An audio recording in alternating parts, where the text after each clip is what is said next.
asalaamaaleykum à nos fidèles téléspectateurs qui nous suivent sur Temple Sport TV mbokkeet xarit yi ñu am mbégte di jàkkaarloog yéen tey nag ñu fas yéene waxtaanee li nga xam ne mooy la coupe du monde concernant le match du Sénégal qui est posé contre les Bleus mu nekkoon tamit un match important pour les Lions de la Teranga. Malheureusement, le Sénégal a concédé une défaite très amère, une défaite surprise, on peut le dire surprise, parce que tous les Sénégalais n'attendaient pas à cette physionomie de cette rencontre contre les tricolores, contre les Bleus. Mu nekkoon tamit un match très compliqué pour les Lions de la Teranga, remporté par l'équipe française. Alors nag dañuy daal di nag waxtaanee si li nga xam ne mooy difficulté yi nga xam ne jot nañ ko vivre pendant ce match. Mais ginnaaw loolu damay ñëw si l'équipe norvégienne parce que notre prochain match dañu war a football ak équipe bi nga xam ne mooy Norvège, et j'ai vu les matchs d'amicaux de l'équipe norvégienne. Mu nekk une équipe très intense, une équipe très difficile à manœuvrer, surtout leur milieu de terrain composé de Martin Odegaard, le capitaine des Gunners, mu nekk le cerveau de cette équipe à surveiller. Et surtout au niveau de leur attaque, il y a la machine des buts, Haaland, qu'on ne présente plus sur l'échelle mondiale. Donc, nous avons un match important qu'on doit impérativement gagner pour se relancer dans la course. Et je pense que l'équipe nationale du Sénégal, le staff, la Fédération sénégalaise de football, le ministère des Sports, xam nañ bu baax a baax lu leen xaar sur notre prochain match. Alors sama gars yi nag dañuy daal di nag xuus si match bu démb bi mu nekkoon un match boo xam ne très compliqué à la deuxième période pour l'équipe nationale du Sénégal. Il y avait des failles. Nous allons très rapidement entrer dans le but de toutes ces difficultés qu'on a pu vivre hier. Le problème était très clair. C'est nos attaquants. À chaque fois, on manque de réalisme devant les buts, surtout dans la surface. L'individualité est très bon, mais être efficace est encore plus bon. C'est ça qu'on attend d'eux, l'efficacité. Des fois, on a tendance à faire des dribbles pour aller dans le but de notre adversaire, et alors que mun nga effectuer une passe boo xam ne day signifier uniquement benn dribble boo xam ne day nekk passe décisif, comme le but, comme la passe, autant pour moi, d'Olysée. Une passe boo xam ne il l'a cherché dans la profondeur pour jot Kylian Mbappé, loolu rek mën na dribble. Loolu moo ñu manqué dans la surface, être efficace. Man, je comprends pas le manque de constance d'Ismaïla Sarr. Et aujourd'hui, la star sénégalaise Sadio Mané nous a beaucoup donné pendant des années, qui est même être le meilleur buteur de l'histoire du football du Sénégal. Et pourquoi pas tey, à chaque fois ñu war a compter ci Sadio Mané, c'est lui qui marque les buts contre les matchs amicaux. Et pourquoi pas Sadio Mané, s'il n'est pas là, tey Ismaïla Sarr waru mën a dëggal boppam. En conférence de ligue, en Premier League, on l'a vu jouer, faire des performances. Mais à chaque fois que vous équipe nationale du Sénégal, vous nous dites ses responsabilités. On ne reconnaît plus Ismaïla Sarr, le même Ismaïla Sarr. En tant qu'un attaquant moderne, passé par Rennes, actuellement il est en train de montrer de belles choses à Crystal Palace. Mais nous finir une belle conclusion, Mounouko. Je ne comprends pas Ismaïla Sarr. Manque de constance. À chaque fois, contre Colombie, ni la défense, la même chose. Il y a des matchs importants. Ismaïla Sarr doit tuer le match. Hier, s'il avait tué ce match, marqué ce but, quand France est du au score, du mener. Ça, c'était un score large. Le Toulon, nous nous pardonner. Il va falloir que le sélectionneur de l'équipe nationale du Sénégal, Pape Thiaw, qu'il prenne ses responsabilités, comme nous l'avons fait, Guinao, vous m'avez intérim, nous avons l'équipe nationale du Sénégal. Il prenait ses responsabilités en faisant des changements très rapides. Dans le match d'union, nous opérer des changements très rapides, mais de mettre les places des hommes qu'il faut. Et je ne peux pas concevoir Ibrahim Mbaye, très enjambé, nous sur le banc. Non, pas du tout. Iliman Ndiaye, le prochain match, il va jouer. Il va essayer de chercher des autres alternatives. Et nous, à chaque fois, nos cadres.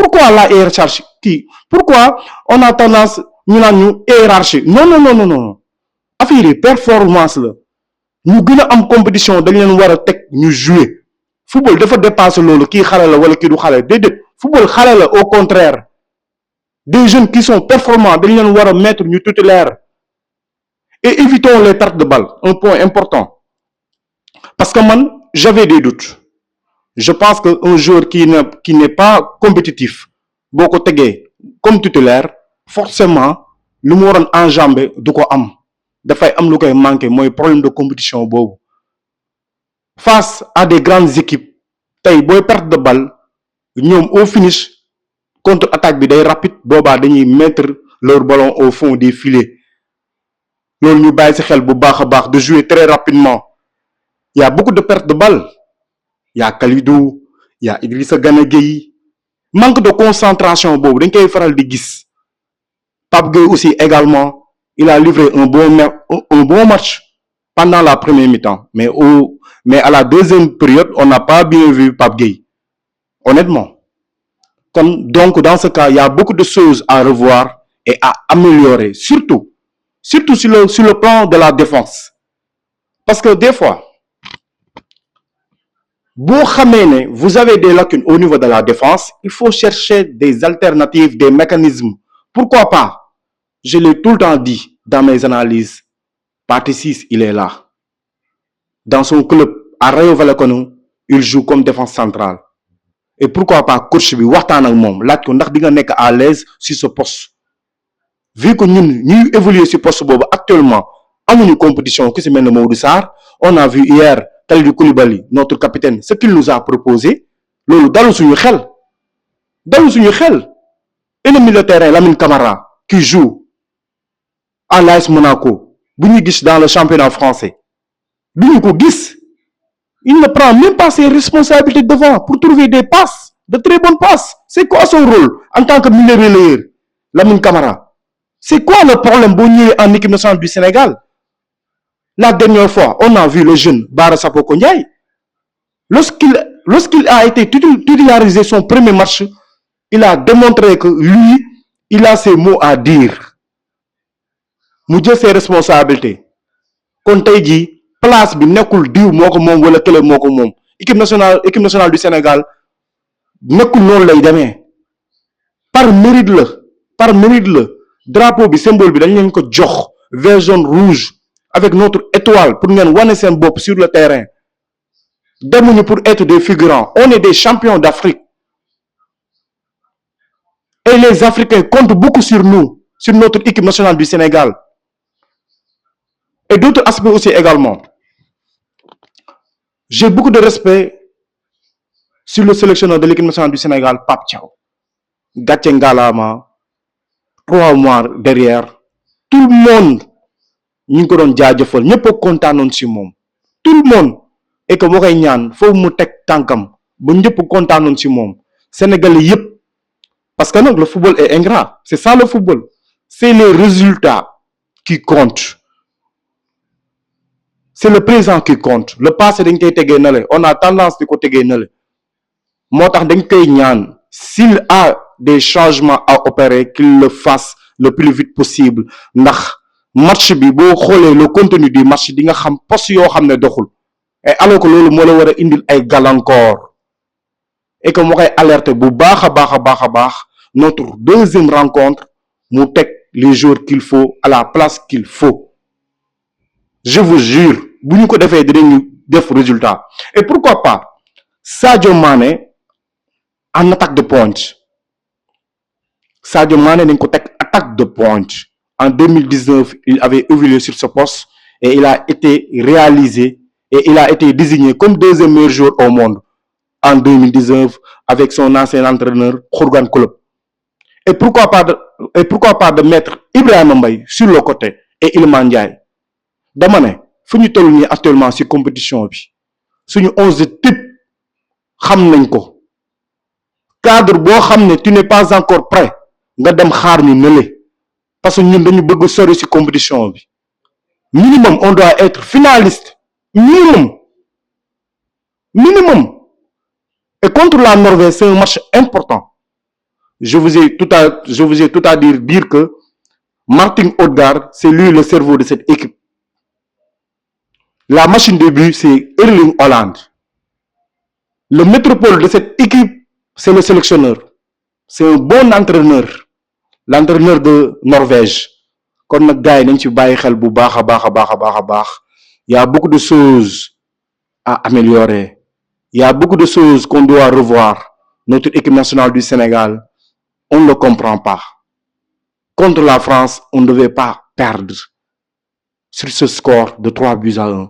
C'est un score large en tant que champion d'Afrique. Parce que eux, ils voulaient croiser l'équipe de champions d'Afrique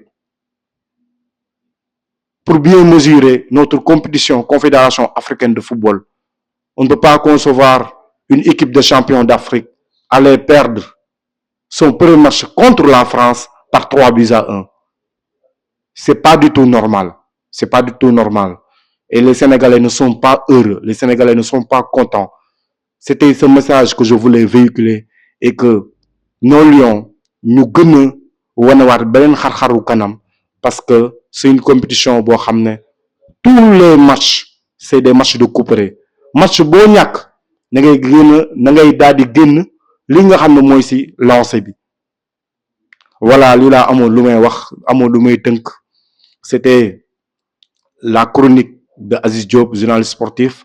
Ma leen di jaajëfal bu baax a baax a baax à nos fidèles téléspectateurs di leen wax ne courage bu leen abandonné neen gën a jàppale suñu gaynde yi et que ñu xam ne incha allah dina baax incha allah jaa ngeen jëf à nos fidèles téléspectateurs.